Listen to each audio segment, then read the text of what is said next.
श्री विष्णु सहस्त्रनाम। ओम नमो भगवते वासुदेवाय नमः। ओम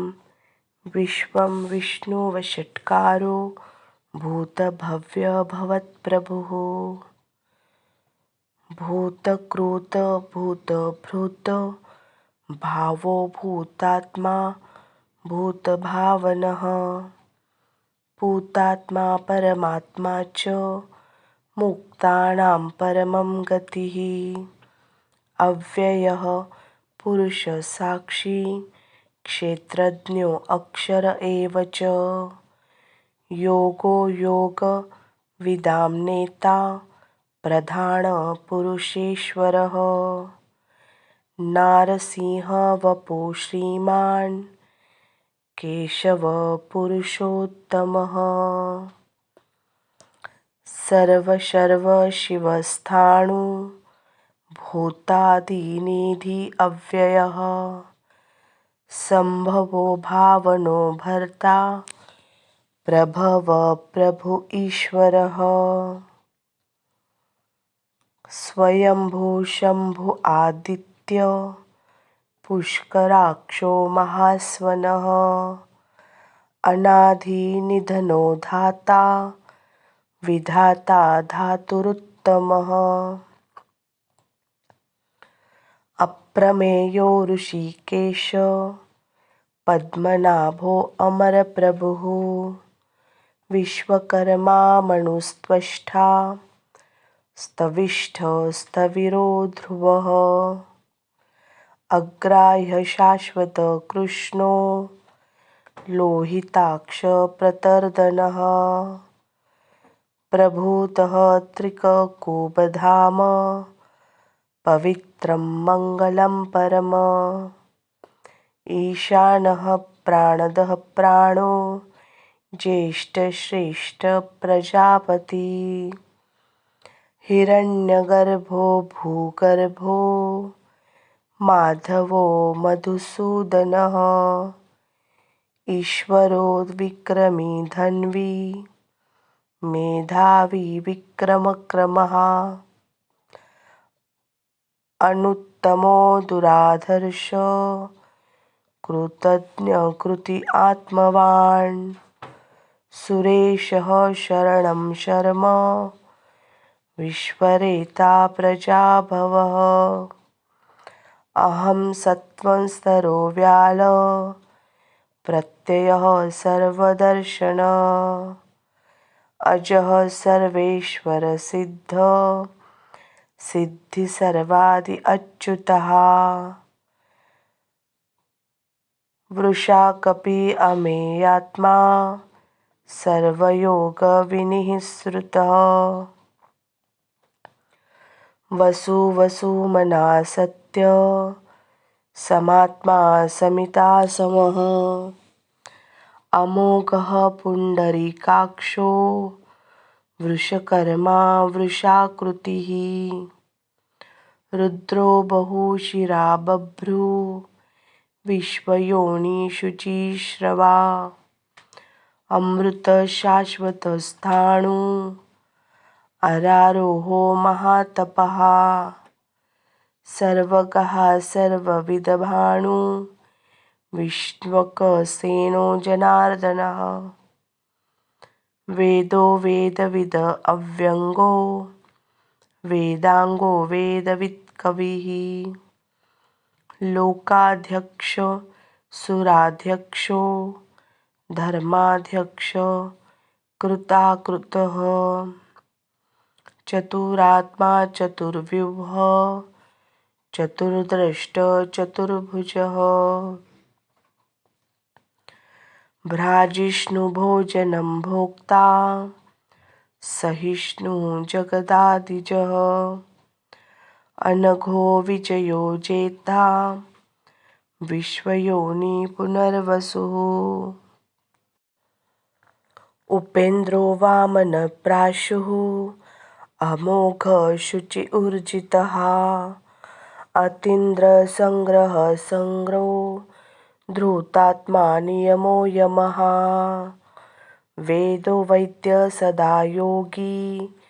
वीरहा माधवो मधुः अति इन्द्रियो महामायो महोत्साहो महाबलः महाबुद्धि महावीर्यो महाशक्ति महाद्युतिः अनिर्देश्य वपुः श्रीमान् अमेयात्मा महादृक् महेश्वासो महिर्भर्ता श्रीनिवास संतागतिः अनिरुद्धसुरानन्दो गोविन्दो गोविदाम्पतिः मरीचिदमनो हंसः सुपर्णो भुजगोत्तमः हिरण्यनाभस्सुतप्पा पद्मनाभ प्रजापतिः अमृत्यु सर्वदिक्स्निः सनधाता सन्धिमान् स्थिरः अजो दुर्मुषमशास्ता विश्रुतात्मा सुरार्यः गुरुतमो धाम सत्यसत्यपराक्रमः निमिषो अनिमिषहस्रग्वी वाचस्पति उदारधिः अग्रणी ग्रामणी श्रीमान् न्यायो नेता समीरणः सहस्रमूर्धा विश्वात्मा सहस्राक्ष सहस्रपात् आवर्तनो निवृत्तात्मा संवृत्त प्रमर्दन अहं संवर्तनो वह्नि अनिलो धरणीधरः सुप्रसाद प्रसन्नात्मा विश्वधृक् विश्वभुक् विभुः सत्कर्ता सकृत साधु जह्नो नारायणो नरः असंख्यो अप्रमेयात्मा विशिष्टः शिष्टकृत् शुचिः सिद्धार्थ सिद्ध्यसंकल्प सिद्धिद सिद्धिसाधन वृषाहि वृषभो विष्णु वृषपर्वा वृषोदरः वर्धनो वर्धमानश्च विविक्त श्रुतिसागरः सुभुजो दुर्धरो वाग्मी महेन्द्रो वसुदो वसुः नैकरूपो बृहद्रूपा क्षिपिविष्टप्रकाशनः ओजतेजो धृतिधरः प्रकाश आत्मा प्रतापणः रुद्रपृष्ठाक्षरो मंत्र चंद्रांशु भास्करद्युतिः अमृता शुद्धवो भानु शशबिन्दु सुरेश्वरः औषधं जगतं सेतु सत्यधर्म पराक्रमः भूतभव्य भवत्नाथ पवन पावनो अनलः कामः कामकृत् कान्तं कामः कामप्रत्प्रभुः युगादिकृतयुगावर्तो नैकमायो महाशनः अदृश्यो व्यक्तरूपश्च सहस्रजित अनन्तजितः इष्टो विशिष्ट शिष्टेश श्रीखण्डी नहुषो वृषः क्रोधः क्रोधकृत्कर्ता विश्वबाहो महीधरः अच्युतः प्रथित प्राण प्राणदो वासवानुजः अपाम निधिरधिष्ठानम् अप्रमत्तप्रतिष्ठितः स्कन्दस्कन्दधरो धुर्यो वरदो वायुवाहनः वासुदेव बृहद्भानु आदिदेव पुरन्दरः अशोकः तारणं तार शूरः शौरी जनेश्वरः अनुकूलशतावर्त पद्मी पद्मनिभीक्षण पद्मनाभो अरविन्दाक्ष पद्मगर्भ शरीरभृतः महर्षिरुत्वो वृद्धात्मा महाक्षो गरुडध्वजः अतुलशरम्भो भीम समयज्ञो हविर्हरिः सर्वलक्षणलक्षण्यो लक्ष्मीवान् समतिजयः विक्षरोहितो मार्गो हेतुदामोदरः सः महीधरो महाभागो वेगवान् अमिताशन उद्भवक्षोभणो देव श्रीगर्भपरमेश्वरः करणं कारणं कर्ता विकर्ता गहनो गुहः व्यवसायो व्यवस्थान संस्थानस्थानदो ध्रुवः परतरद्वि परमपष्ट तुष्टं पुष्ट क्षुभेक्षणः रामो विरामो वीरजो मार्गो नेयो नयो अनयः वीरशक्तिमतां श्रेष्ठ धर्मो धर्मविदुत्तमः वैकुण्ठपुरुषप्राण प्राणदः प्रणवपृथुः हिरण्यगर्भो शत्रुघ्नो व्याप्तो वायुरधोक्षजः ऋतुसुदर्शनकाल परमेष्टिपरिग्रह उग्रसंवत्सरो दक्षो विश्रामो विश्वदक्षिण विस्तारः स्थावरस्थाणु प्रमाणं बीजमव्ययम् अर्थो अनर्थो महाकोशो महाभोगो महाधनः अर्णिविन्नस्तविष्टो अभूधर्मयुपो महामखः नक्षत्रनेमि नक्षत्री क्षमः क्षाम संमिहन यज्ञ इज्जो महिर्जश्च क्रतुसत्रसतां गतिः सर्वदर्शी विमुक्तात्मा सर्वज्ञो ज्ञानमुत्तमः सुवृतं सुमुखं सूक्ष्म सुघोष सुखद सुहृत मनोहरो जितक्रोधो वीरबाहुविदारणः स्नापन स्ववशो व्यापी नैकात्मा नैककर्मकृतः वत्सरो वत्सलो वत्सी रत्नगर्भो धनेश्वरः धर्मगुप धर्मक्रोध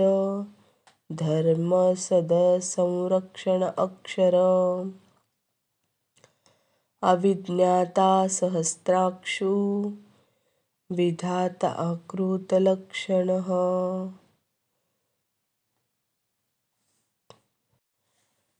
गभस्तिनेमि सत्त्वस्थ सिंहो भूतमहेश्वरः आदिदेवो महादेवो देवेशो देवभृद्गुरुः उत्तरो गोपतिक्रोप्ता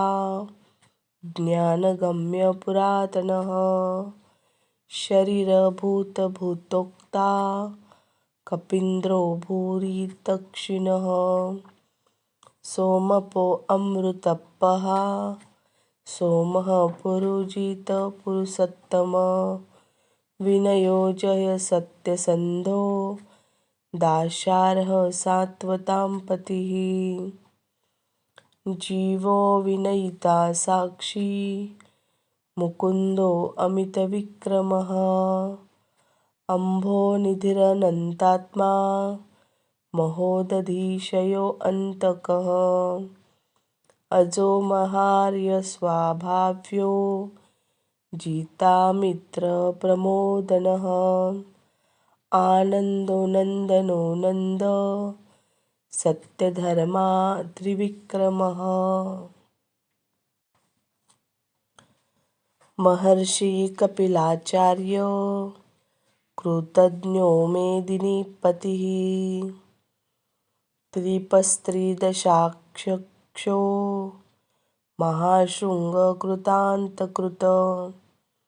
महावराहो गोविन्द सुषेणकणकान्गदी गुह्यो गम्भीरो गहनो गुप्तशक्रगदाधरः वेदां स्वाङ्गोजितं कृष्णो दृढः सङ्कर्षणो अच्युतः वरुणो वारुणो वृक्ष पुष्कराक्षो महामनः भगवान् भगहानन्दी वनमाली हलायुधः आदित्य ज्योतिरादित्य सहिष्णु गतिसत्तमः सुधन्वाखण्ड परशुर्दा ऋणो द्रविणं प्रदः दिवि स्पृकः सर्वदृको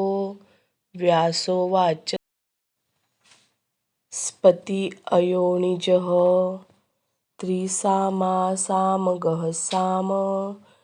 निर्वाणभेषजः भीषकः सन्न्यासकृतं क्षम शान्तो निष्ठा शान्तिपरायणः शुभांग शान्तिद स्रष्टा कुमुद कुवलेशयः गोहितो गोपति कृप्ता वृषभाक्षो वृषप्रियः अनिवर्ती निवृत्तात्मा संक्षेप्ता क्षेमकृत् शिवः श्रीवत्सवक्षा श्रीवास श्रीपति श्रीमतांवरः श्रीधर श्रीश श्रीनिवास श्रीनिधि श्रीविभावनः श्रीधर श्रीकरः श्रेय श्रीमान् लोकत्रयाश्रः स्वक्षस्वङ्गशतानन्दौ नन्दिज्योतिर्गणेश्वरः विजितात्मा विधेयात्मा सत्कीर्तिश्चिन्न संशयः उदीर्ण सर्वतश्चक्षुरणिश्च शाश्वतस्थिरः भूषयो भूषणो भूति वीरशोकशोकनाशनः अर्चिन्माशनर्चित कुम्भो विशुद्धात्मा विशोधनः अनिरुद्धो प्रतिरथ प्रद्युम्नो मितविक्रमः कालनेमिर्निहावीरा शौरी शूरजनेश्वरः त्रिलोकात्मा त्रिलोकेश केशव केशिया हरिः कामदेव कामपाल कामे कान्तं कृतागमः अनिर्देश्य वपु विष्णु वीरो अनन्तो धनञ्जयः ब्रह्मण्यो ब्रह्मकृद् ब्रह्मा ब्रह्म ब्रह्मविवर्धनः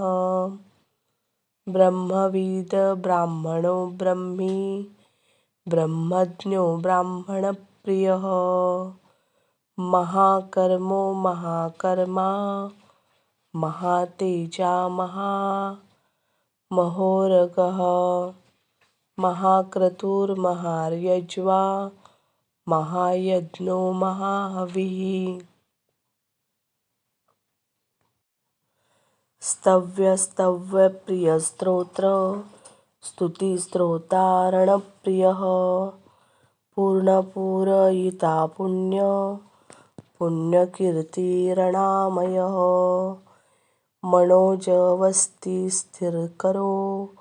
वसुरेता वसुप्रदः वसुप्रदो वासुदेवो वसुर्वरसोमणाहविः सत्कृति सत्ता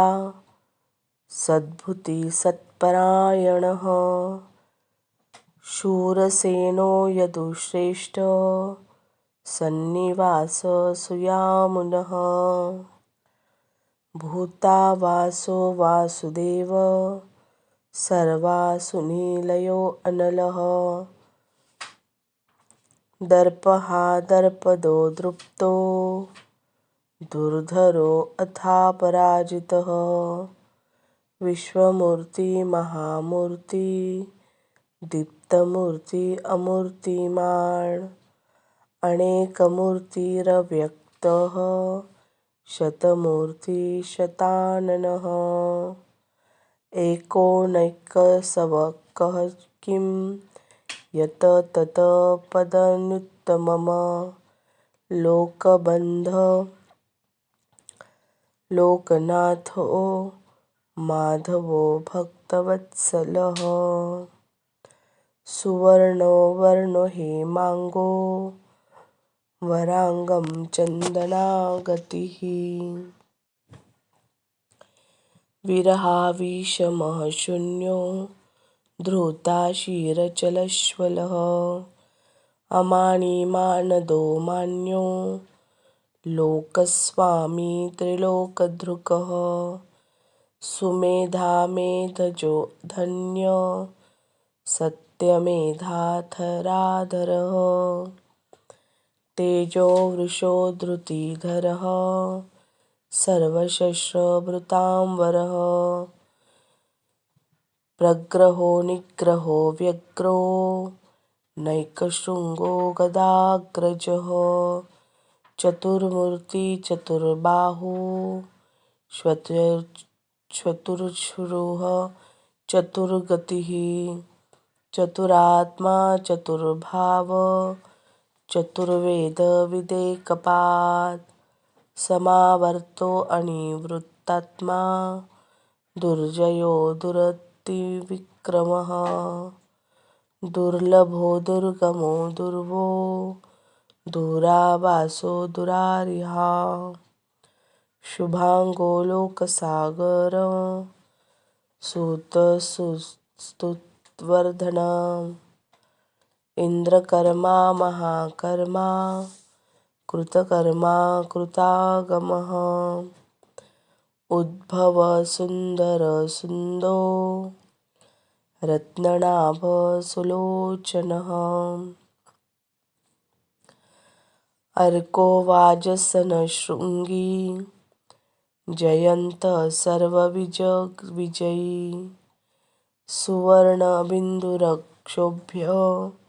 सर्ववागीश्वरेश्वरः महारुदो महाभर्तो महाभूतो महानिधि कुमुद कुंदरम कुंद पर्जन्यं पावतो अनिलः अमृताक्षो अमृतवपुः सर्वज्ञ सर्वतोमुख सुलभः सुव्रतं सिद्ध शत्रुजिशत्रुतापनः न्यक्रोधो औदुम्बरो अश्वस्थ चाणूरान्ध्रनिषूदनः सहस्रार्ची सप्तजिह्व सप्तेधा सप्तवाहन अमूर्तिरणघो अचिन्त्यो भयकृत् भयनाशन अणुबृहत्कृशः स्थूलो गुणभूतिगुणो महान् अधूतस्वधृतस्वास्य प्राग्वंशो वंशवर्धन भारभृत्कथितो योगी योगीशः सर्वकामदः आश्रमः श्रमणश्राम सुपर्णो वायुवाहनः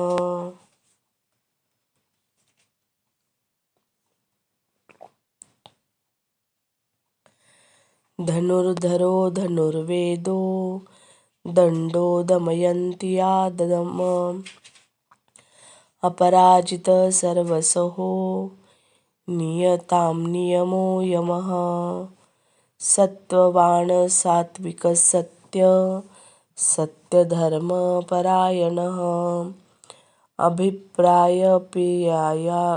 प्रियार्या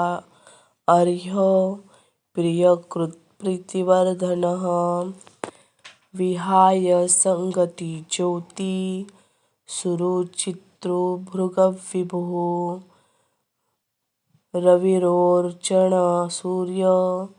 सविता रविलोचनः अनन्तो हूत भुग्भोक्ता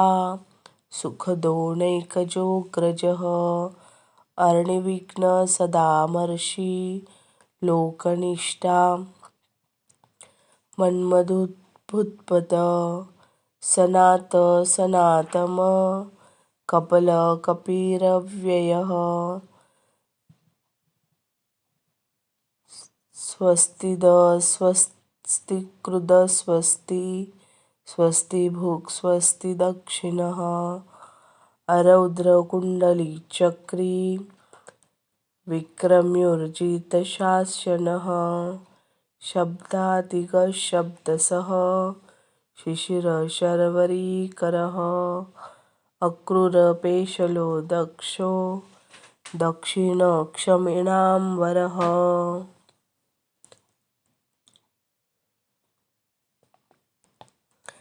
विद्वत्तमो वितभयः पुण्यश्रवणकीर्तनः उत्तारणो दुष्कृतिः पुण्यो दुःस्वप्ननाशनः वीरः रक्षणसन्तो जीवनपर्यव्यवस्थितः अनन्तरूपो अनन्तश्री जितमन्यो भयापः चतुरक्षो गम्भीरात्मा विदिशो व्यादिशो दिशः अनादिभूर्भुवो लक्ष्मी सुवीरो रुचिराङ्गदः जननो जनजन्मादि भीमो भीमपराक्रमः आधारनिलयो धाता पुष्पहास प्रजागरः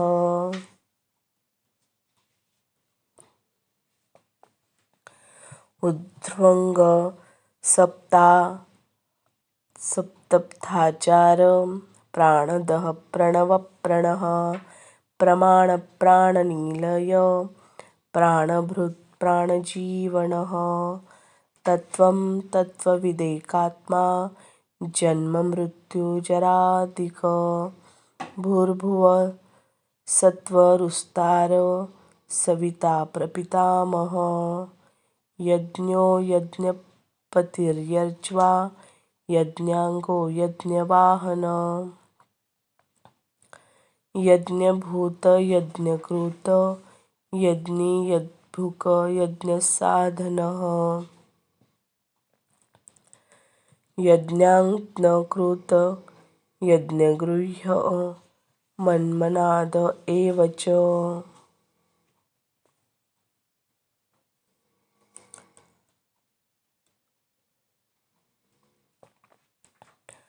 आत्मयोनि स्वयं जातो वैख्यान सामगायन देवकीनन्दनस्रष्टा क्षितीश पापनाशनः शङ्खभृन्नन्दकी चक्री शार्ङ्गधन्वा गदाधरः रथाङ्गपाणिरक्षोभ्य सर्वप्रहरणायुधः ॐ नमः इति वनमाली गदिशान्त्री शङ्खी चक्री च नन्दिनी श्रीमान् नारायणो विष्णु वासुदेवो अभिरक्षतु।